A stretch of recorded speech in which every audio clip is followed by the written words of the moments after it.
अस्सलाम वालेकुम, मैं हूं शाहजेब खानजादा। हुकूमत को इस वक्त अंदरूनी और बैरूनी सतह पर कई चैलेंजेस का सामना है। महंगाई और मुआशी कारकर्दगी हुकूमत के लिए सबसे बड़ा मसला है, मगर हुकूमत को गिराने और पार्लियामेंट में टफ टाइम देने वाली अपोजिशन जमातें एक दफा फिर एक दूसरे पर बरस पड़ी हैं। साथ होने का तासुर भी दे रही हैं, बयानात भी दे रही हैं और एक दूसरे के खिलाफ भी बयानात दे रही हैं। हुकूमत ने 11 नवंबर को अहम कानून साजी के लिए पार्लियामेंट का मुश्तरका इजलास तलब कर लिया है और अपोजिशन ने फैसला किया है कि मुश्तरका तौर पर हुकूमत का रास्ता रोका जाएगा। हुकूमती इत्तेहादियों को साथ मिलाने की कोशिश की जाएगी। कल पीपल्स पार्टी के चेयरमैन बिलावल भुट्टो और नून लीग के सदर शहबाज शरीफ की मुलाकात हुई, जिसमें हतमी तौर पर यह फैसला किया गया और आज शहबाज शरीफ ने बिलावल भुट्टो समेत अहम अपोजिशन जमातों के रहनुमाओं को इशाइये पर बुलाया और इशाइये से पहले पार्लियामेंट में अपोजिशन ने एक स्टीयरिंग कमेटी तश्कील दी, जिसका इजलास भी हुआ और इस इजलास में पीपल्स पार्टी और नून लीग की आला क़यादत शरीक भी हुई। ज़राए के मुताबिक इजलास में फैसला किया गया कि हुकूमत ने इंतखाबी इस्लाहात और नैब कवानीन जबरदस्ती पास कराए तो सुप्रीम कोर्ट से रुजू किया जाएगा। साथ ही अपोजिशन की स्टीयरिंग कमेटी ने मजीद 2 कमेटियां भी तश्कील दी। ज़राए के मुताबिक पहली कमेटी नैब और इंतखाबी इस्लाहात पर हुकूमती इत्तेहादियों और पीटीआई के नाराज अरकान से राब्ते करेगी, जबकि दूसरी कमेटी पार्लियामेंट के मुश्तरका इजलास में जबरदस्ती मुमकिना कानून साजी को अदलिया में चैलेंज करने के इकदाम करेगी। यानी नून लीग और पीपल्स पार्टी पार्लियामेंट में हुकूमत के खिलाफ मुत्तहिद नजर आने की कोशिश करते नजर आ रहे हैं, मगर आज पीपल्स पार्टी के रहनुमा कमरुज़्ज़मा कायरा ने लाहौर में हल्का N 133 के इंतखाबी मुहिम के दौरान नून लीग पर संगीन इल्जामात लगाए। इदारों के साथ नून लीग के बैकडोर राब्तों का दावा किया, नवाज शरीफ के वोट के इज्जत दो के नारे पर सवालात उठाए और लाहौर की आवाम को पैगाम दिया कि नून लीग को मुस्तरद कर दिया जाए। मुस्लिम लीग के लीडर कहते हैं कि हम चाहते हैं कि ये हुकूमत 5 साल पूरे करे, तो कहते हैं कि नहीं, हमें तो ये हुकूमतें सूट करती हैं, हम क्यों गिराएं। मियां नवाज शरीफ साहब, आप वोट को इज्जत दो की बातें कर रहे हैं। अगर वोट को इज्जत दो के साथ आप मुखलस हैं तो फिर ये जो बैकडोर राब्ते हैं इनको खत्म कराएं और आप अपनी जमात के अंदर तो एक पेज हो जाएं। अपनी जमात को तो अपने नजरिए से कायल कर लें। अगर आपके कुछ साथी आपको कह रहे हैं, आपके घर के अंदर से कह रहे हैं कि नहीं, हमें बातचीत के दरवाजे बंद नहीं करने चाहिए, किसके साथ? क्या आपने हुकूमत के साथ बातचीत करनी है या उनसे बातचीत करनी है जिनके खिलाफ वोट को इज्जत दो का नारा लेके चले हैं? हम इमरान खान को तो मुस्तरद करते ही करते हैं, लेकिन हम अवाम को बार बार धोखे देने वाले इस जमात को भी मुस्तरद करते हैं।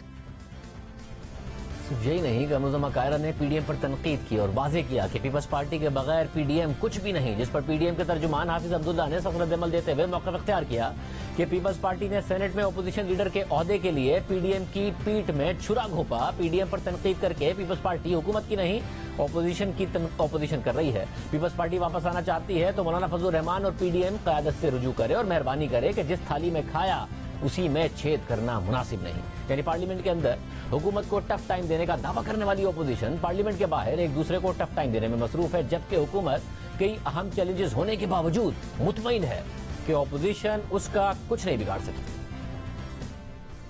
अपोजिशन ने पहले 2 साल पूरा जोर लगा लिया था हमें फारग करने के लिए, हम तगड़े निकले नहीं गए। अपोजिशन को 1.5-2 साल और सब्र करना पड़ेगा और उसके बाद 5 साल फिर सब्र करना पड़ेगा। पहले मैं अपोजिशन को मशवरा दूंगा, अपने पांव पे खड़ा होना सीखें। हर वक्त साजिशें करके आप कामयाब पहले भी नहीं हुए और हर वक्त ये कोई 90 की दहाई तो नहीं है कि आप हर वक्त वही उसी काम में लगे रहें। हुकूमत जो है वो मुस्तहकम भी है। हम 2023 में इलेक्शन की तरफ जाएंगे। हुकूमत की नजरें आइंदा इंतखाबात पर हैं। अपोजिशन जो मौजूदा हुकूमत को सिलेक्टेड कहती रही है, वो एक दूसरे पर मुख्तदर हलकों से राब्ते के इल्जामात लगा रही है। राना सनाउल्लाह साहब पहले हमारे साथ मौजूद है। राना साहब बहुत शुक्रिया। राना साहब, आज आप इशाइये में भी थे, बिलावल भुट्टो जरदारी की और शहबाज शरीफ की अच्छी मुलाकातें हों, मगर कमरुज़्ज़मा कायरा साहब आप पर इल्जाम लगाएं कि आप लोग बैकडोर राब्ते कर रहे हैं, अपने अंदरूनी इख्तलाफात तो दूर कर लें। क्या बैकडोर आप लोगों के राब्ते हो रहे हैं? कॉन्फिडेंस आप लोगों का आपस में नहीं है, आपने हुकूमत का क्या बिगाड़ना है? हुकूमत का कॉन्फिडेंस देखें, इतने चैलेंजेस के बावजूद कितना एतमाद है उन्हें कि आप कुछ नहीं बिगाड़ सकते उनका। देखिए, पहले तो मैं ये अर्ज करता चलूं कि आज कौमी असम्बली में पार्लियामेंट में मुश्तरका इजलास था और मुश्तरका इजलास में आलमोस्ट 95-98% जो है वो जमातों की हाजिरी थी, सेनेट के मेंबरान की भी और कौमी असम्बली के मेंबरान की। और वहाँ पे बिलावल भुट्टो जरदारी साहब ने मुकम्मल एतमाद का इजहार किया है मियाँ शहबाज शरीफ पर बतौर अपोजिशन लीडर के, और मियाँ शहबाज शरीफ साहब ने भी भरपूर जो है वो इजहार किया है तमाम जो वहाँ पे पार्लियामेंट्री लीडर बैठे थे उनकी लीडरशिप पे, और सब ने अहद किया है कि पार्लियामेंट के अंदर وہ تمام ایشوز جو لیجسلیشن اور ادروائز درپیش ہوں گے اس میں متحدہ اپوزیشن جو ہے وہ ایک موقف اختیار کرے گی اور اس حکومت کی جو بیڈ لیجسلیشن ہے، جو عوام دشمن لیجسلیشن ہے، اس کا راستہ جو ہے وہ روکے گی۔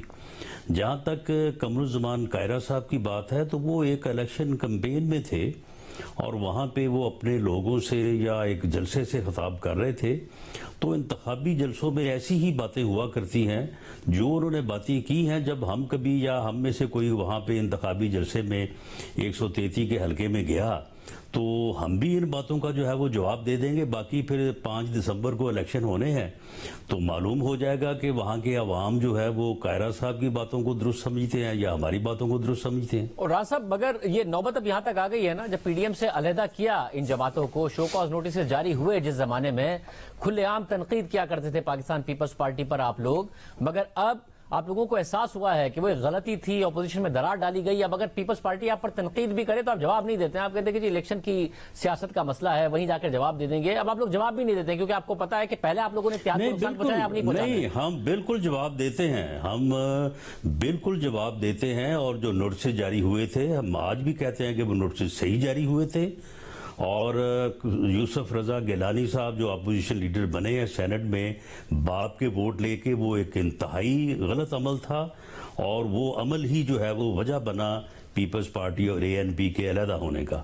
لیکن ہمارا فوکس جو ہے وہ، ہمارا ہدف جو ہے وہ پی ٹی آئی ہے یا گورنمنٹ ہے، ہمارا ہدف پیپلز پارٹی تو نہیں ہے۔ اور خاص طور پہ پنجاب میں ہم پیپلز پارٹی کے خلاف تقاریر کر کے کیا حاصل کریں گے جی؟ تو اس لیے وہ اگر آپ کا ہدف تقاریر کرنے کی ضرورت تو نہیں ہے۔ یہ آپ سرکاسٹک ریمارک دے رہے ہیں، آپ کہہ رہے ہیں پیپلز پارٹی آپ کے لیے چیلنج ہی نہیں ہے، اس لیے آپ ان کے خلاف تقاریر کر کے کیا حاصل کر لیں گے؟ آپ یہ کہنا چاہ رہے ہیں، مگر وہ پی ڈی ایم کو بھی کہہ رہے ہیں کہ پی ڈی ایم بھی حکومت کے کا کچھ بگاڑ نہیں سکتی ہے بغیر پیپلز پارٹی کے، اس لیے ہماری پہلے بات مان لیتے۔ مجھے یہ بھی بتا دیں کائرہ صاحب نے آپ سے رابطہ کیا ہے یا نہیں کیا؟ پچھلے ہمارے پروگرام میں کہا تھا انہوں نے کہ آپ سے رابطہ کریں گے نو کانفیڈنس کے حوالے سے۔ کائرہ صاحب کے ساتھ میرا عزت اور احترام کا تعلق ہے، ان کے ساتھ میری ملاقات بھی اور گفتگو بھی جو ہے وہ مختلف اپنا معاملات میں ہو جاتی ہے، لیکن معاملہ یہ ہے کہ جب آپ ایک انتخابی جلسے میں کھڑے ہوں اور آپ کے سامنے زندہ باد مرد آباد کے نعرے لگ رہے ہوں تو وہاں پہ پھر کچھ نہ کچھ بات جو ہے وہ کرنی پڑتی ہے۔ پیپلز پارٹی کے ساتھ ہمارا انتخابی اتحاد نہیں ہے، پیپلز پارٹی این اے 133 میں ہمارے خلاف الیکشن لڑ رہی ہے، اور ہم نے وہاں پہ ان کے خلاف الیکشن لڑنا، اس لیے وہاں پہ جا کے ہم جو ہے وہ ان کی تعریف نہیں کریں گے۔ بس اب سے مجھے یہ بتا دیں، پھر آپ نے کہا کہ آپ کا چیلنج گا تو کھائے گا کیا؟ اگر آپ کہہ رہے ہیں آپ کا چیلنج حکومت ہے تو حکومت کا آپ نے کیا بگاڑ لینا ہے مجھے بتائیے؟ پارلیمنٹ کے اندر پیپلز پارٹی یہ کہہ رہی ہے، اور کل بھی ہمارے شو میں مصطفیٰ نواز کھوکھر صاحب نے کہا کہ جب چیئرمین سینٹ سے شروع کرنا چاہیے، اس سے میں یہ بھی پتہ چل جائے گا کہ ادارے نیوٹرل ہیں یا نہیں ہیں، کیونکہ ماضی کا ایکسپیرینس ہمارا کچھ اور ہے۔ آپ لوگ تو ان کی لیجسلیشن روکنے کی بات کر رہے ہیں، انہوں نے مشترکہ اجلاس بلایا ہے، لیجسلیشن وہ پاس کرا لے گی، حکومت کیسے روک لیں گے؟ دیکھیں شاہ زیب، جو اداروں کے نیوٹرل ہونے کی بات ہے، اس بات کی بڑی اہمیت ہے جو مصطفیٰ نواز کھوکھر صاحب نے کہا ہے۔ معاملہ یہ ہے کہ آج اپوزیشن نے متحد ہو کے قومی اسمبلی کے ایوان میں حکومت کو ایک دفعہ نہیں 2 دفعہ شکست دی ہے۔ ان کے آئینی امینڈمنٹ کے جو بل تھے ان کو دونوں دفعہ، ایک دفعہ 104 117 سے اور ایک دفعہ 127 اور 78 سے جو ہے وہ ان کو شکست دی ہے آج، اور پیپلز پارٹی کی مدد سے دی ہے، JUIF کی مدد سے دی ہے۔ کلیم کر رہے ہیں اور آپ کو لگ رہا ہے کہ آپ نیب کی ترامیم بھی اور الیکشن ریفارمز بھی روک لیں گے اسی طریقے سے؟ جی، ہماری جو آج حاضری، اس وقت آج جو میٹنگ جسے میں ابھی آ رہا ہوں جو تھی، انشاءاللہ تعالی حاضری ہماری جو ہے وہ اسی طرح سے ہوئی، اور اسٹیبلشمنٹ نے ان کی حاضری پوری کرنے کی اگر کوششوں میں حصہ نہ لیا تو یہ پرسوں فارغ ہو جائیں گے۔ انہوں نے 11 تاریخ کا مشترکہ اجلاس جو ہے وہ بلایا ہے، لیکن اعلان کر دیا وزیر جو ہے ان کے پارلیمانی امور کے بابر امان صاحب نوٹیفیکیشن نہیں کر رہے، کیونکہ آج جو اپنی حالت جو ان کی درگٹ بنی ہے قومی اسمبلی کے ایوان میں، اس کے بعد یہ نوٹیفیکیشن نہیں کر رہے۔ اب کل رکھا ہے انہوں نے کھانا، اب اس کھانے میں جو ہے یہ اپنا نمبر شمبر پورا کرنے کی کوشش کریں گے، اگر نمبر پورا ہوگا تو پھر پرسوں کا نوٹیفیکیشن کریں گے۔ تو یہ تو ان کی حالت ہے، اور حکومت جو ہے، حکومت تو اس وقت ہے ہی نہیں۔